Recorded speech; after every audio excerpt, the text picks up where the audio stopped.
And then Hi, everyone. Welcome back. Welcome to those of you who are new. It's a pleasure to see old faces or familiar faces and some new ones as well. So today we have a very amazing March session of Journeys of Growth and Belonging that we're happy to share with you with our good friend Wally Coons. But before we get started, in the spirit of things, those of you who have been here before know how it goes. Those who are new, we like to start with connection before content. So you'll be sent into breakout rooms for about 10 minutes. And in those breakout rooms, we'll discuss the question, why was it important for you to be here today? So why is it important to you to be here today? And in about 1 minute, see some invitations to join breakout rooms of 3 to 4 people, and you'll be there for 10 minutes. Trying to type at the same time. hey Bob, good to see you as well.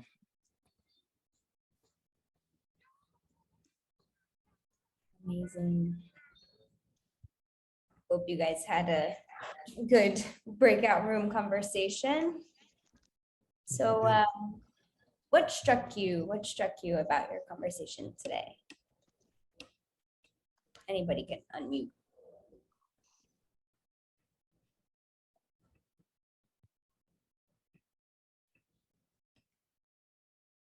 I guess one of the things that struck me was I just found a lot of joy in talking with people who are very oriented into like community-based work, consulting work, really wanting to do change work in general. So found that really exciting. It seems like we all really want to be here. It's like a connection to who we want to be with, and it's fun for us.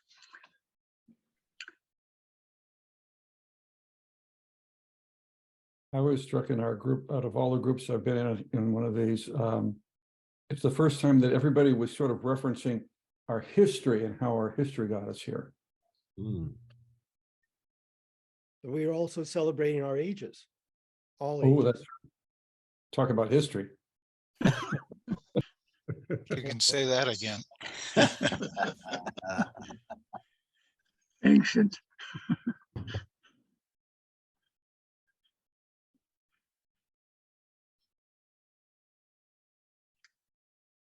All right. Well, thank you all for indulging the connection. What continue to strike me personally is how nourishing these conversations are, and I look forward to them every month on whoever chooses to show up. So thanks for being here and investing your time and energy as we delve a little bit into one of our what I would consider a good friend and colleague, Wally, and soon to me, hopefully, maybe somewhat you're a good friend as well. It's been great to be with Wally, work with Wally over the last few years now. I think Wally, we've been doing some, at least connecting, and we had some great conversations. So welcome Wally Coons as our storyteller today. Wally has a great background in change and leadership, internal with organizations, in some HR leadership roles, as well as being on his own. I think he's one of these that kind of go in and out of companies based on his own need and or the need of the economy or whatever might be going on. So by choice or by force, we go in and out of these organizations, and really glad to have Wally here to kind of just share his journey as he has been working to try to change the world in whatever way we can, influence the world, bring humanity into the world, whatever pieces we're trying to do in these conversations. So I think as all of our storytellers, we all bring a unique energy to that. And it's been great as Maya and I have been talking with Wally over the last few weeks as we kind of prepare this to really get to know Wally more and in his personally on what's happening with that. So with that, welcome Wally as our storyteller. today as we the last day of March, absolutely, and we move into April in our at least our calendars as it goes forward. So just as we get started, Wally, just maybe the first thing, if you'd share, we always have our storyteller pick a song.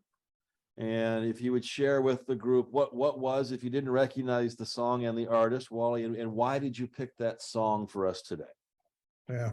Well, first question is, I saw some nodding heads as it was playing, which was great. Does anyone know who it was? There was only a minute of vocals, but it's a very distinct voice. And if you know him, you know right away. Anybody? Buddy Guy. So kind of a national treasure. I just read yesterday, he's 86. He's doing this final tour and he'll continue to play, but it's Damn Right I Got the Blues was an album he did a couple decades ago. And so this is the final Damn Right farewell tour. And he's playing it all over the world. If you look on the schedule, it's crazy. But for me, what's behind that? It's twofold. I am a musician. There was an almost life as a blues performer for me. I toured with a band in Chicago. We're based out of Chicago back in the 90s. But the words in this song, as funny and sometimes inappropriate as they are, don't know which way to go. Sometimes felt like my battle in my head. Do I want to be internal? Do I want to be external? Or do I want to show up authentically and light it up and really kind of cut across the grain in some of these organizations? Or do I want to fall in line and be a good soldier and act the way they want me to act? And the fact that I was in and out of jobs tells you it was probably more the latter. What they got is what they got. And it didn't mean that I was looking to be an irritant or flame out. But at the same point, I guess I was bold enough and was going to follow what I felt was necessary versus what I was being told to do all the time. This leader as convener really kind of resonated with me, which is pulling people together versus traditional top down. But that lead-in song to me is like, there it is. If there's something which is kind of poignant to me, it's, well, how do you do this? Which way do you go? So that's what's behind that song, Jeff. Great. Thanks, Wally, for sharing the song and to sharing the journey. So as we kind of delve into a little bit, Wally, about, kind of the to begin to tell the story here. So my curiosity is really around just the opening question is why did you choose to be on this journey? And maybe along with that, when we say this journey, what is, what comes to your mind as you even think about, but what is the journey as far as your professional and career, and also just your own stories? So why did you choose to be on this journey that you're on? Yeah. Well, so for me, the comment up front about, done a number of different HR/talent/ ODOE type roles. It started following some time in the military. So I've kind of a different background. I had a Army scholarship through Penn State and had a medical disqualification. So I never ended up going into the military. I had done reserves. I went to basic training as an enlisted soldier so 2 years reserves, 4 years of college, and then what? And when I was exited from the military because of this heart issue, I really didn't have a job lined up.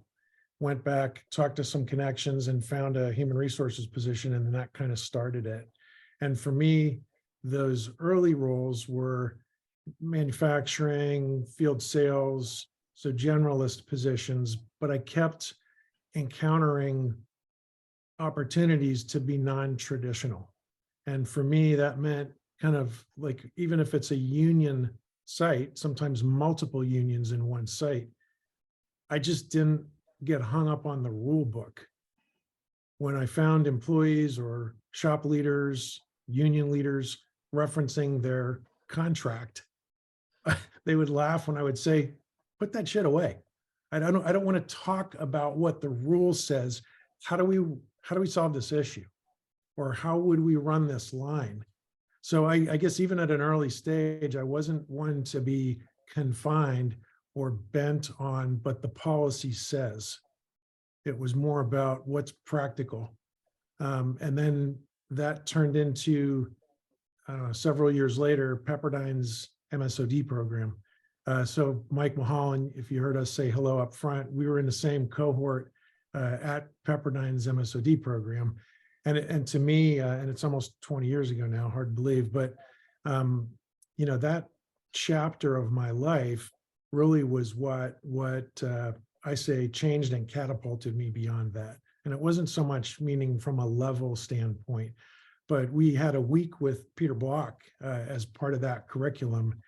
And that week was magical because once I started seeing how you could come at things without having to get schooled on a process to follow necessarily.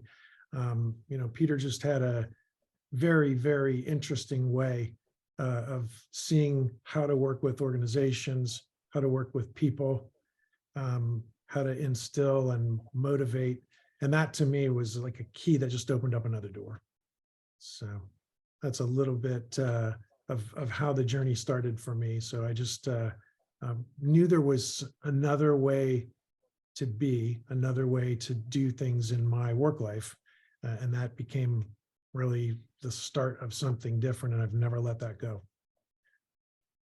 Love it. Love it.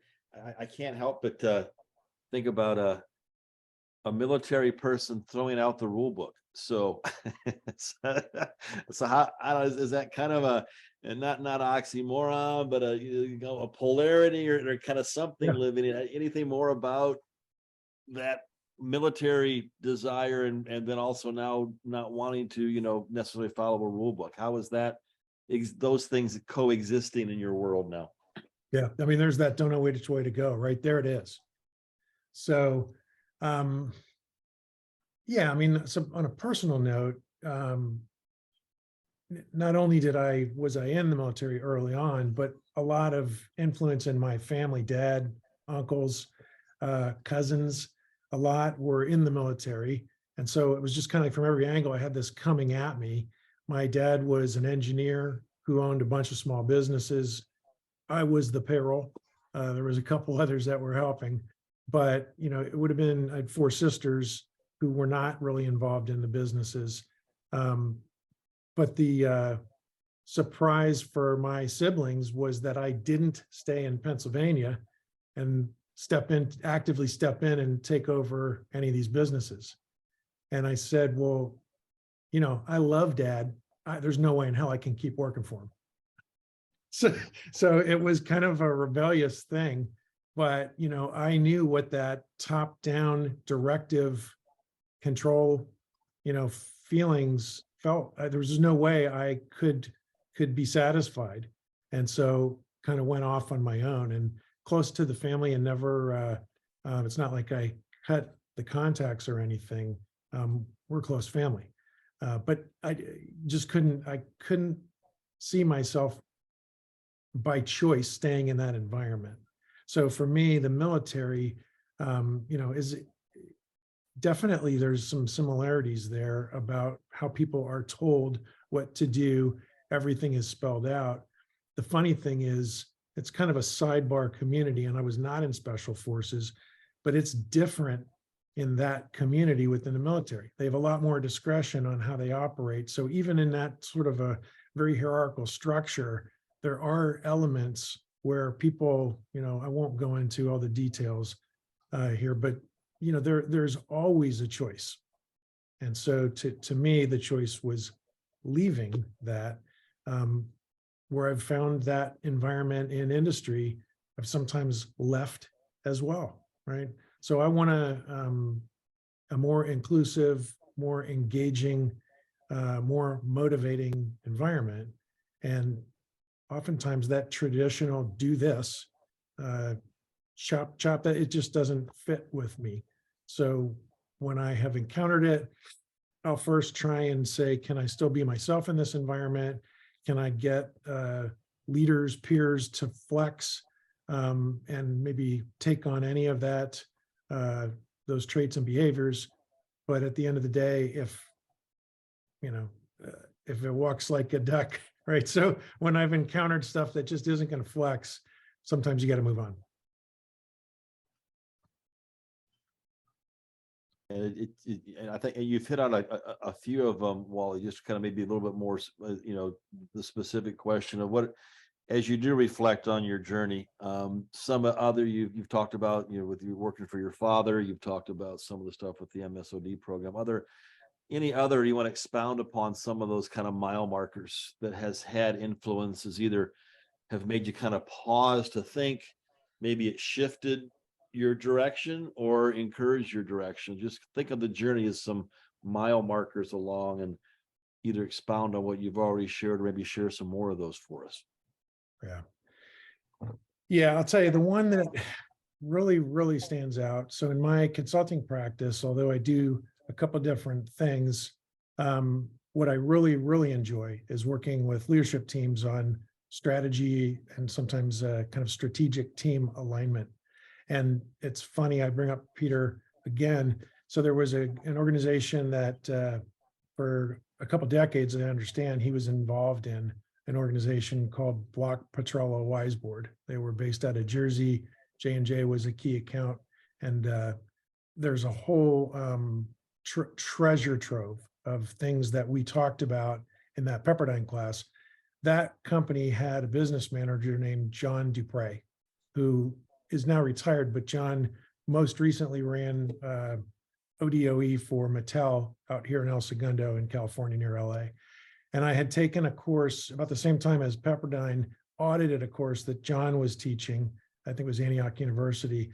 And we were talking about facilitating meetings with leadership teams, like looking out a couple of years, where are you going? How are you going to get there? Like a roadmap meeting. And John said to me, I'm going to give you something as a gift. And it was basically, like photocopied a million times, typed, and it was a framework that came out of that legacy organization that they were using. And that really, that gift, talk about something that changed things for me and has served me well. It was way before leader as convener, the term, but it really became bread and butter for me. And so the gist of it is work with the leadership team, do some consultative discovery work on the front end, identify through those leaders what it is they're chasing, how they're going to operate, how they're going to work together to execute, and have plot that out for them. So be the facilitator, but you are convening the group without an agenda, telling them we're going to look at a couple years, and from what you get out of that discovery, turn that into the framework of the meeting. So the meeting design comes from the discovery. And that doesn't preclude a leader from saying, hey, if we're going to get together, I want to talk about this, this, and this. So sometimes it's yes, and, but that work for me was a gift to get from John. And it really, I believe, through my lens at least, it kind of models this leader as convener. And then because of the format that I've morphed it into over the years, it's how I have brought that to life as an external consultant. And by the way, I used that extensively as an internal as well.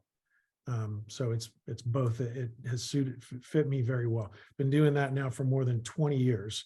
And I'm still as excited as ever when I get to apply that work. I'm curious, what kind of, it's so much easier to kind of fall into the dominant way of doing things and the dominant, alternative. And there are most people who kind of want that and seek that.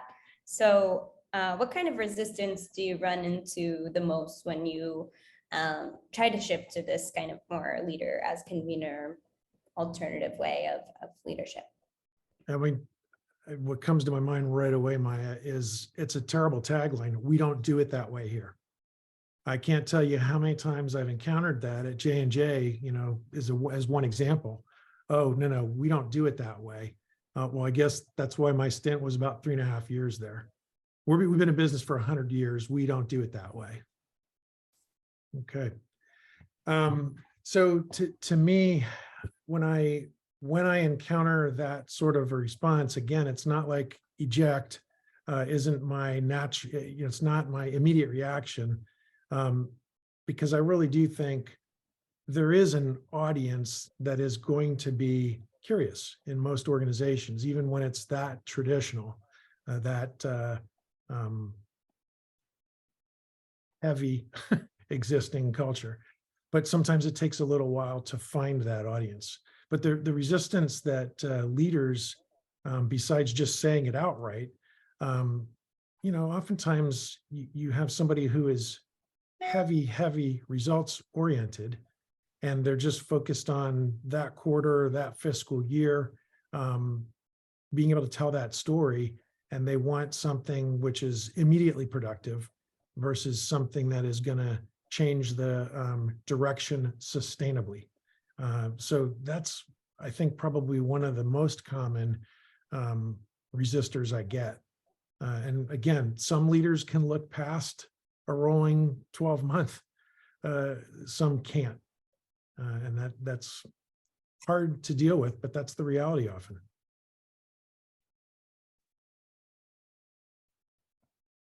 Yeah, I'd love to hear, Wally, just maybe to continue to go down that path a little bit, is that what if maybe some examples of when some of these folks you've been working with that have maybe been in the dominant, that they begin to awaken to another alternative? What have you seen that either, I'm going to say, cause that, or what give some experiences when some of those folks that have been more traditional began to at least open up to another way of leading, convening? Anything you want to share or can share about some of those moments in your journey?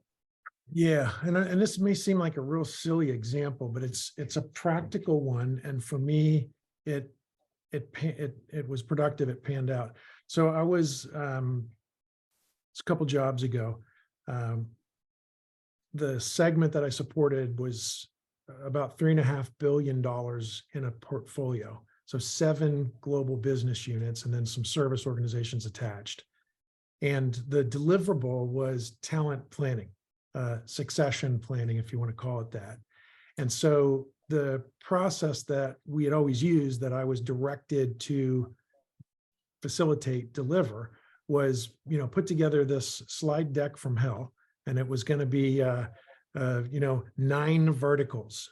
So 7 business units. We're going to one by one present who's my top talent, why, where are they going, articulate over the next 2 to 3 fiscal years, who's going to move around into which capacities. And then the same thing for the sales, a group that was attached or kind of blanketed over top. And then the same thing for the software, enterprise software team that also cut across most of these business units. So that was the deliverable. And everyone, like your reactions were their reactions as the GMs are looking at, okay, it's this day, it's all day, it's starting at 7 a.m., it'll finish at 6 p.m. because there's so much to talk about. And I could tell right away, everyone's like, oh, here we go.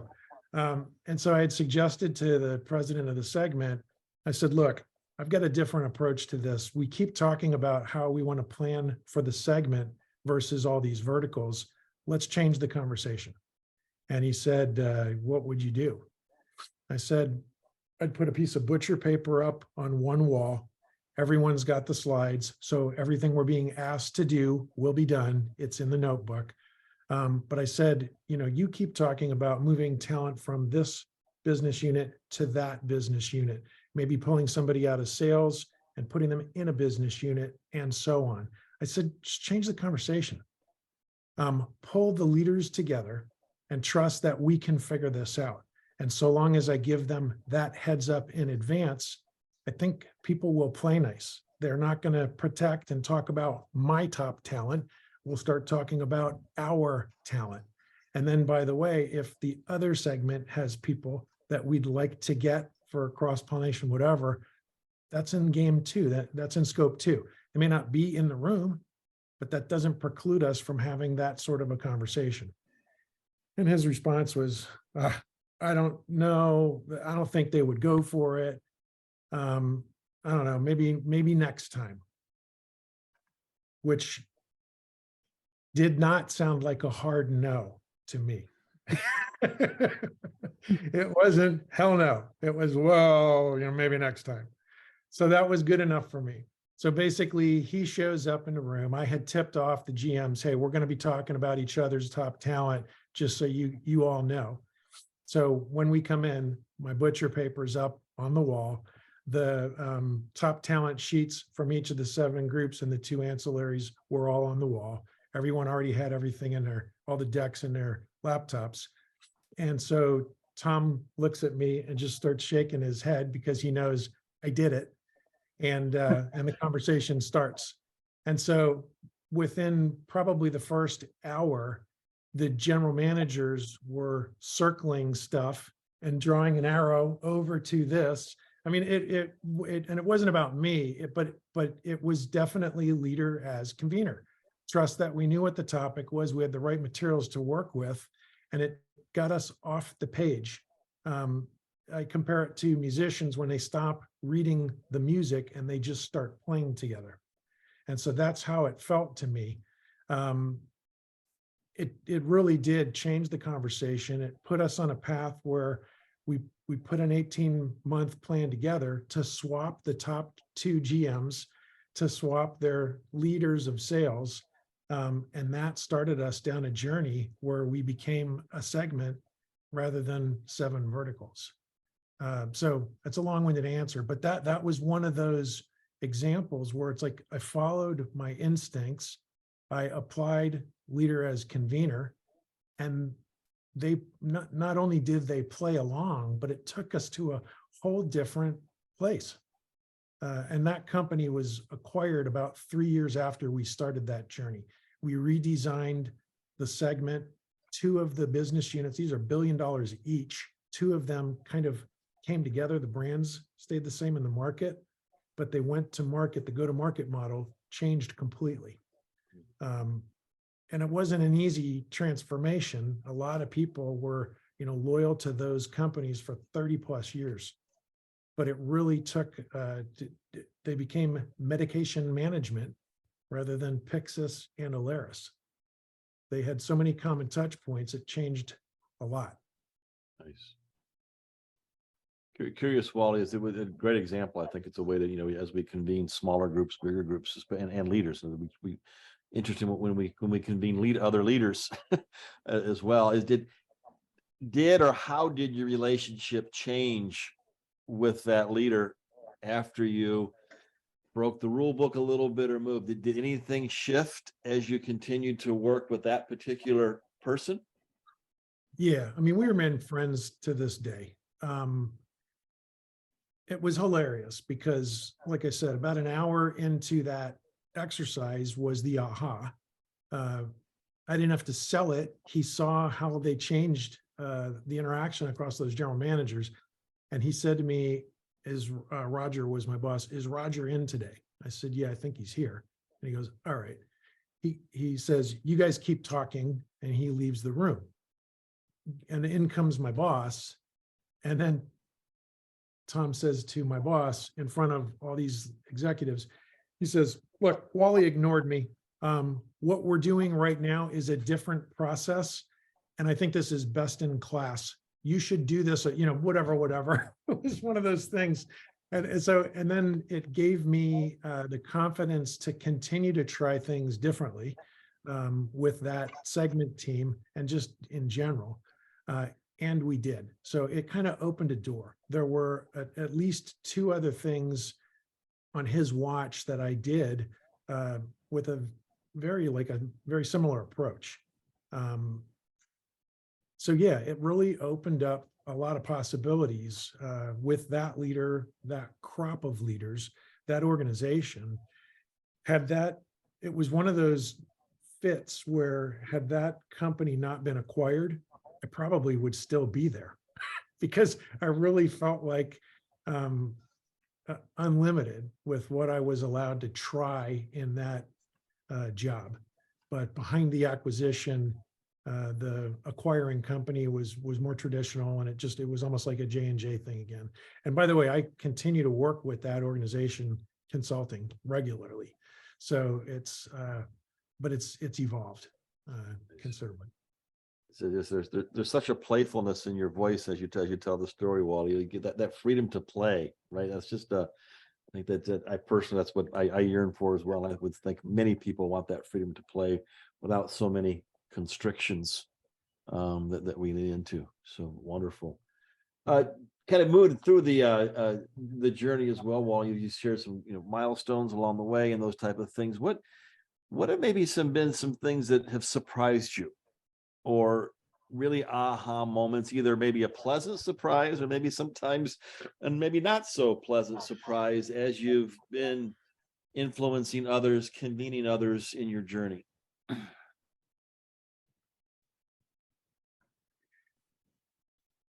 Yeah, so this was not an engagement that that I took on, but it was definitely a learning lesson as I was entertaining it. Um, about a year and a half ago, I got a call. So I had just stepped back out as an external, and through a friend, I get a call for a prospective strategy facilitation for a CEO team. It's in Warren Buffett's portfolio. So it's one of those companies. I'll leave it at that. But this is a company that's well more than 100 years old. Consumer product, staple type product. But the outreach goes something like this. Corporate is in New Jersey. Almost everybody is working from home. The CEO and his entire suite are mostly 30 plus years with that company. There's a few that have about 10 years of tenure, but everyone else is pushing 30.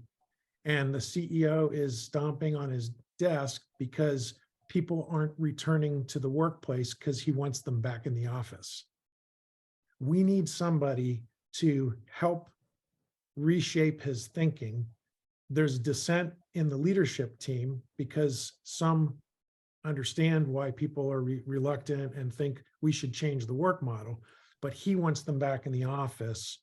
Would you be willing to take that on, and would you be willing to talk to him? How would you approach it? And at the end of the day, I did not get the gig. I met with the HR leader, pitched my process for strategy facilitation, and we kind of had a laugh about it. And she's like, I don't think he would be ready for this. Well, because he saw one solution and didn't want to hear anything else. And what came out of that in my mind, like the surprise, the learning, and this is me being brash, but a guy who I had hired one time, probably the best person I ever hired, said, don't argue with stupid, you lose every day.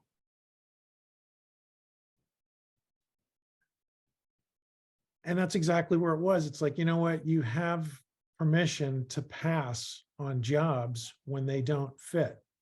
And not that I am saying this guy's stupid. He's been in that role in that organization under a lot of pressure for more than 30 years. He must do something well. But I mean, times are different. And if he doesn't understand the big stakes he's operating in right now, by being that bent, that traditionally minded on insisting, mandating everyone's got to come back into the office, then, maybe it's time, and it might be a hard exit for him. What a terrible way to finish your career. But if you can't see, through that forest, I don't know where to start. So to me, the surprise was that's still out there. That's still out there. And COVID, any number of consequences that have come behind COVID, this future of work channel of business. I get a lot of calls on help us with the future of work. So it's a surprise. That example was a surprise. My reaction, now but that future of work, I think there's so many companies right now that are struggling with how do we do this? And I believe leader as convener, that type of an approach is a great wrapper, great way of potentially engaging the workforce to try and reshape how are we going to do this. And the time couldn't be any better. I mean, we're right in that crossroad right now. I want to go off of that because I think that that's an interesting point. I mean, it is a really relevant time and you're dealing a lot with the future of work. I wonder what is your hope what is your hope for this work and what it will bring for the future of work, for the future of leadership, and how we are as people who operate within organizations? Yeah. Well, my hope is the tipping point. But what will it bring? I don't know. That remains to be seen. So I've got it's that same company that I was talking about that was acquired, et cetera, pulled me back for an engagement in India. And so it's a software development center over there, about 550 employees. And currently about 80% of them are at home. And I don't mean at home in the same location. They went back to their villages. So this is now incredibly difficult to say, come back, because they're no longer in San Francisco. They're in Greenville, South Carolina, in India. So my hope is that, and they're not unique. My hope is that organizations who are in that position will try to apply some of what we're talking about and truly listen to their employees, partner with their leaders, come up with solutions that work rather than this bonehead in Buffett's portfolio that says, everyone come back.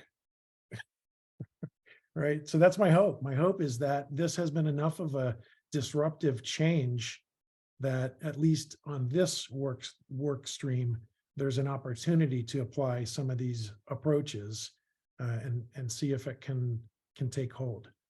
I think there is a chance for a tipping point on this, especially because it's, if you'd ask people 30 days in, that's different. We're now 3 years out. Same level of uncertainty. I think there's a real opportunity here with this work.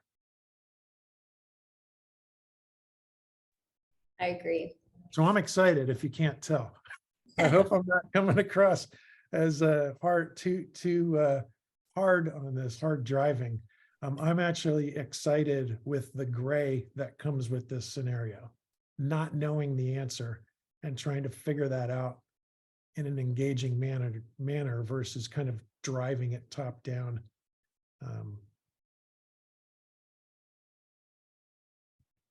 It is exciting. It's exciting to have like a blank slate and no real blueprint for the future. Blueprints, not blueprints, but values and practices. Well, thank you so much, Wally. It was really a pleasure hearing from your journey, and it is one that I think is so interesting because it's just, you're somebody who really puts this work into practice in the corporate work, like in the corporate world as well, which is something that, I love when you see clear bridges between community and because when it comes down to it, we're all human and we exist within systems. So I It think looks like Nina sent a question in there. I'm not sure if you guys can see it. She did. So Nina asked, Nina, do you want to ask the question? You can open it Yeah, up. I'm happy to. Yeah, I've been involved in some future of work for our company. We're doing a kind of 50-year visioning piece of work, and I'm in a utility, and energy is a huge issue going on, and what does that mean to us? And but one of the things that I'm sensing, and this is Nina's sense only, so I don't know that I've seen it documented, is that the delineation between an internal and external workforce, I think, is going to fade away or become maybe less clear. And there are places where companies may seek partnerships and opportunities for people who will nudge them and push them in ways. Now, I don't know that it'll happen broadly, but this influx of different talent, and I'm just curious, Wally, because you were sort of alluding to that, how you see leader as convener and that kind of approach, maybe facilitating that or being central to some concept around organization having less firm, this is us as a company versus we're a broad collection of people. Yeah, I mean, there's no playbook for any of this stuff. And it's also not something that you can implement immediately. This example that I just mentioned, to simplify it, it's a software development center in India that supports multiple business units in a massive portfolio. Some of the businesses have a durable device. Some of them are cloud-based, and then some of them are yes and. Well, that's going to drive what do you need in a software center. If it's just testing, that can be done from a laptop in your home. If it's something that's more product design oriented, maybe you need to be in a lab because you've got to touch that device. So the challenge is, there was a time where everyone went home and they obviously found a way to operate. And then they started to say, okay, but I do need some people back in the lab. So you've got maybe 20% of this 550 employee workforce is now back in the lab. The rest are still at home in villages all over India.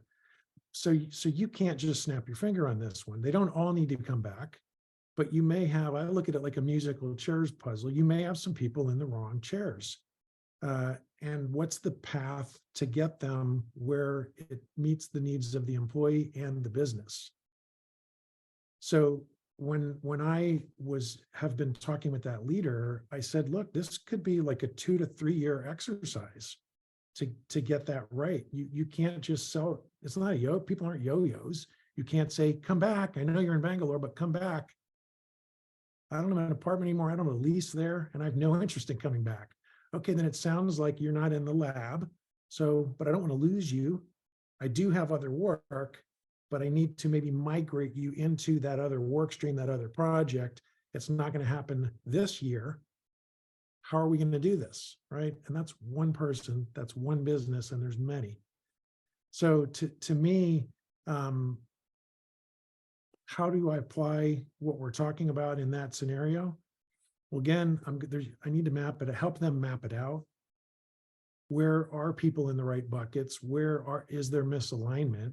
What's your threshold of offering people to move from one group to another? Does it make sense? I mean, in this tight labor market, it's I don't want to say it's even worse over there in India, but everywhere. I mean, the Great Resignation, all that stuff, right? The stakes are so high on this. And if you bobble it and people see you as they don't care about me, they're gone. So to me, it's getting leadership to understand the stakes, helping them to frame out their scenario, and then engaging mid-level management and workers to say, how do we want to redesign things? It's like a system change exercise versus the usual Field of Dreams top down. I'm going to chart this thing out and you're going to fall in line. Those days are gone. Yeah, they are.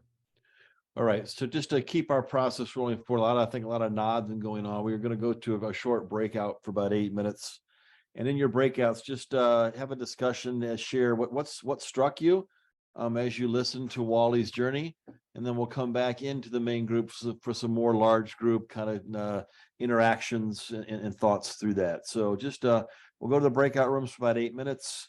As you had a chance to listen to Wally's journey, some things were jumping out at you, struck you, and then we'll come back as the big group to have some more dialogue and then wrap things up. So Maya will put you into your breakout teams. Wally would join a breakout team as well. So we'll just kind of move. We'll all be in breakouts. What struck you about as you listen to Wally's journey, and we'll then come back together. Get what you got to get and what you need. Could have used some more time in the room I was in as well. Thanks, Beck and Robin. Just to Wally, you've sharing your journey has brought up a lot of, I think, things and thoughts. So we do have a few minutes. I traditionally we would say Q&A. I hate that term Q&A. Let's engage in a convened dialogue. So just kind of open it up. If you have a comment or a question for Wally or anything, of the community. We are a community right now that we've created today. So anything you'd like to speak into the community, in particular, if there's something you want to share, maybe something that Wally shared that impacted you, as well as if there is maybe a curiosity question that you might be interested from Wally as he's talked about his journey. So we'll open it up. Got a few minutes left here to have an open discussion dialogue. So anybody that would like to share into the room, please do.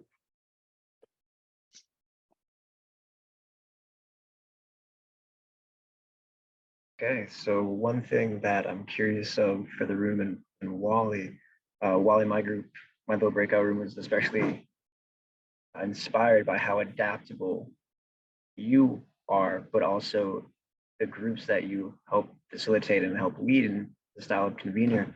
I'm wondering, and again, open question, if how you help others be that adaptable especially in the face of trying something new or in a different way. What have you found helps create almost that psychological safety so that they can be a little bit more creative or explore that newness?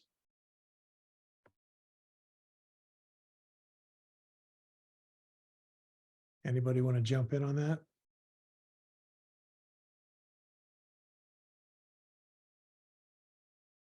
Mhm. No, I want to hear the answer. Well, there isn't one answer. I can tell you right away where my head goes is find a partner in crime. So a lot of the work in the sidebars, I do quite a bit of consultative engagement.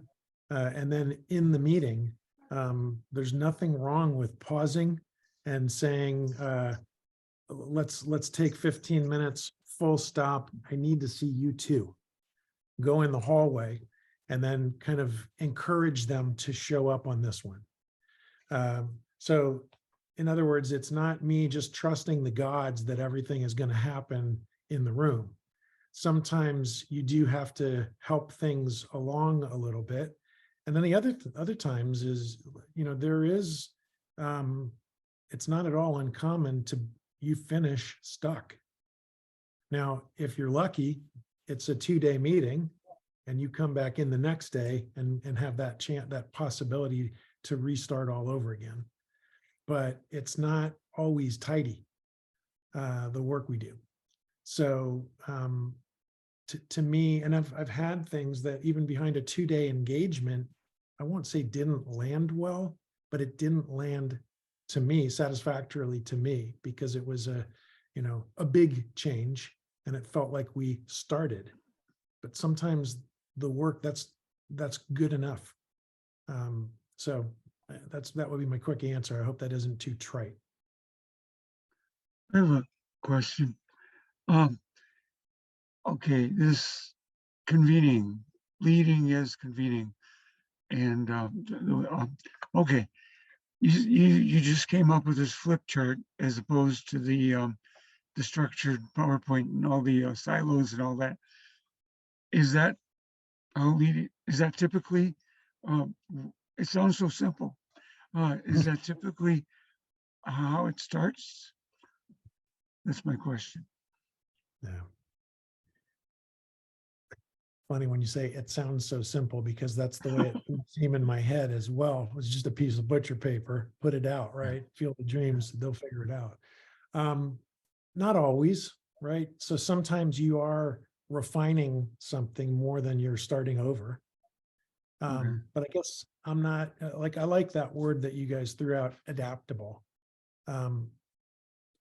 So there's a lot of context with who's your client. Say in other words, a group of sales leaders, you would expect they're going to be much more about results, probably creativity. There's a social aspect. A group of chemists, R&D leaders, that's a different clientele, right? So it depends. And then it depends what the topic of the facilitation or the discussion is. So it's not always put the paper out.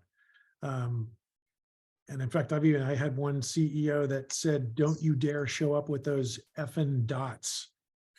You know how sometimes you use dots to move a conversation and vote.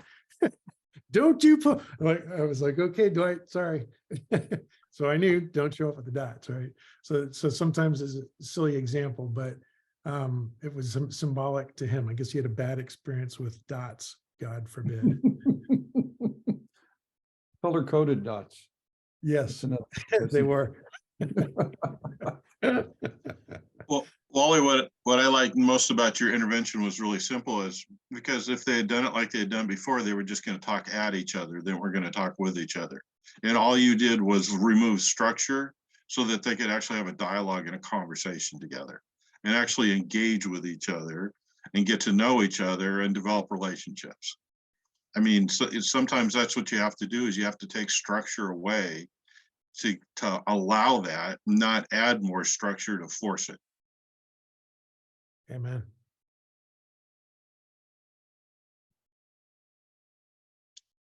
And the other thing I'd like to add too is what's great about what you were talking about today, Wally, is I really saw that that's how you live your life. That's how you were as a student in the Pepperdine program.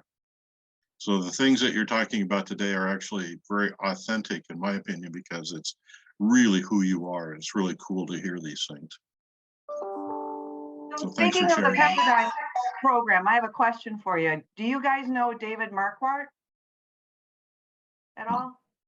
No. No, I he's a don't. graduate as well, and that's kind of how I got originally connected with Peter Block. So I just wanted to throw that out there and see if by chance you guys' paths had crossed. So No. I mean, there's a lot of alumni. yeah, It's a well, I gift. know. Hey, you just take a chance. Yep. No worries. Beautiful. All right, we're beginning to wrap down as far as time goes here. So Wally, thank you so much for sharing your journey. And as we learn every time we can share, at least I relate my own journey to yours and those pieces. So I encourage each one of you. The purpose of this is to come together, build community. If you've gotten in touch or somebody has stirred your thinking, reach out to them. Continue these conversations with other people here. That's what this is about. So ask for emails, contact type of things, and continue the conversations.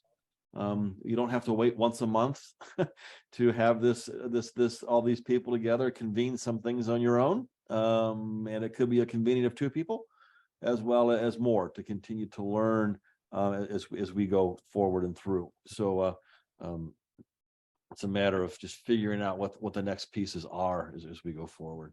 Okay.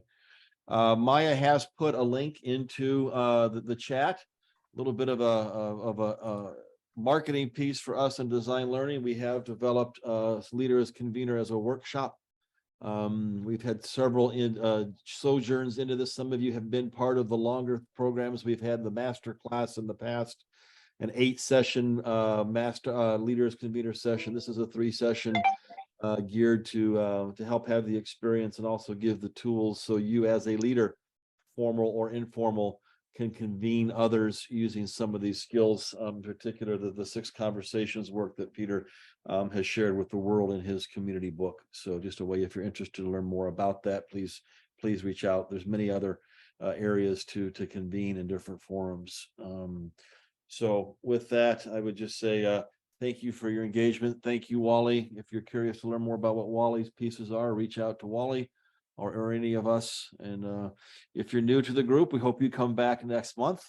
There'll be another time to hear a story. I think we have, is it Joe Maya next one that this doing? So Joe Maloof, one of my dear friends who's been doing this work with Peter Block for decades, is going to show his journey. And he actually applied some of Peter's work as he was member of the government of Lebanon. He was an actually elected official within Lebanon in the years past, with some fascinating pieces that Joe has done, along with continuing to facilitate this work. So please come, invite anybody, your colleagues and friends to this network. You don't have to have any credentials other than you're interested. So if you have other people in your immediate communities, friends, family that want to join in, please do. Thank you, Michael, for being here as far as joining Wally in his journey, but also can reach out from a lot of MSOD folks and a lot of history there as well. So we'll hang here for a bit. I want to make sure we are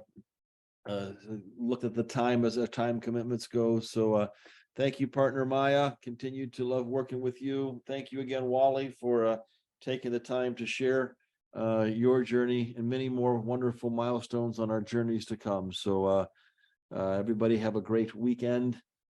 Convene. Let's keep away from the command and control, and let's open this up for creativity. So thank you, folks, for being here and being you. Have a good one. Don't forget about Buddy Guy.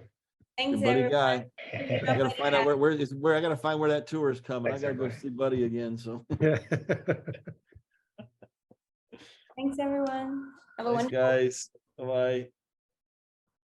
Are these things recorded? They Yes. Okay. And then can we request them? Okay. Yeah. I send them, I will normally send them on the LinkedIn group, or also I can send them to you directly whenever it's on YouTube. Yep. Okay. Are you on the link? Are you in the LinkedIn group, Bob? Yeah, I think so. That's so that it comes out after each one too. So just if you're having trouble finding it, reach out to myself or Maya. We record they've all been recorded. So if there's any piece you want to look back into, that's absolutely what we do it for. So Thank you. all right. Take care. Thank you, Bob. Thank you, Take care. Bob. Bye-bye. Yeah.